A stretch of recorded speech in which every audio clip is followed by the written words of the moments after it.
Hi, I'm Regina Loud Dixon, the granddaughter of the legendary blues artist Willie Dixon, and today I have the pleasure of meeting with Mr. Mud Morganfield. Hello, how are you? Wonderful, how are you? I'm fantastic. New That's album coming out. This is good.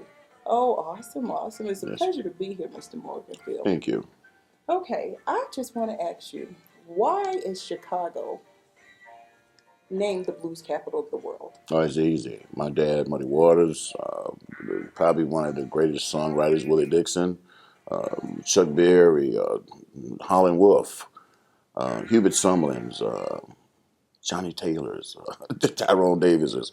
They all, came to Chicago and kind of made Chicago what it was, And then my dad got here and he electrified the blues and Absolutely, yeah. So, absolutely, yeah, it should be the capital. I think it all started here. absolutely. Oh, Mr. Morganfield, what was your first blues song you ever heard? I tell you, it might have not. It might have been some R&B because I lived in a different era, Hmm. and it might have been some Sam Cooke, some Curtis Mayfield stuff. I come up in that era.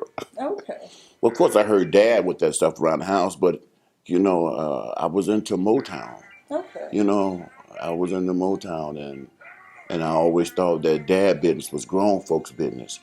And I'm a kid, so I didn't really, you know what I mean? I heard Michael Jackson over my radio and stuff like Okay, that. so So, what inspired you to sing the blues?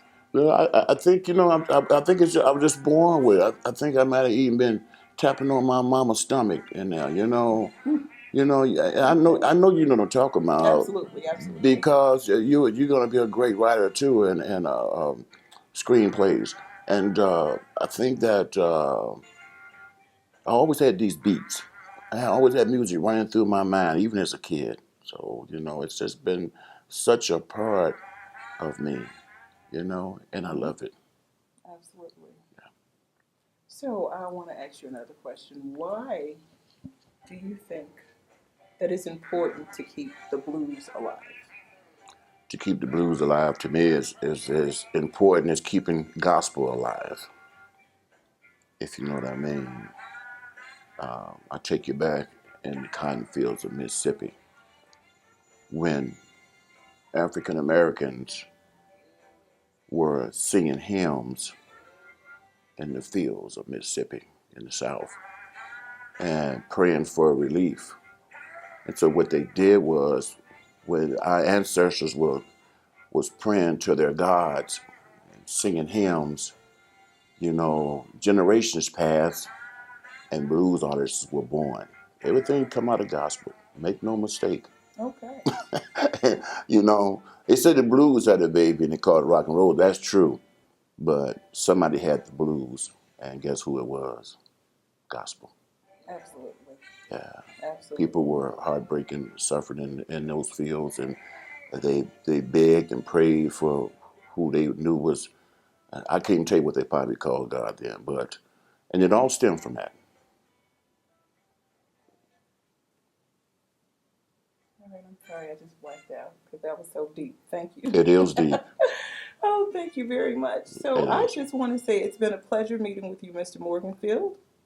And I just want to say thank you very much for taking the time out to meet with us. There's such a relationship between the Morganfields and the Dixons. I remember your dad used to come by our house, and my dad had such an admiration for Willie till I feel like I'm kin to you, Oh, we to the are Dixons. family. So, Absolutely. anytime, any place, anywhere. Oh, thank you very much, Mr. You're welcome. Morganfield. I really appreciate it. Thank You you. got it, Dom. Thank you. Well, thank you guys for tuning in, and we'll check you out later.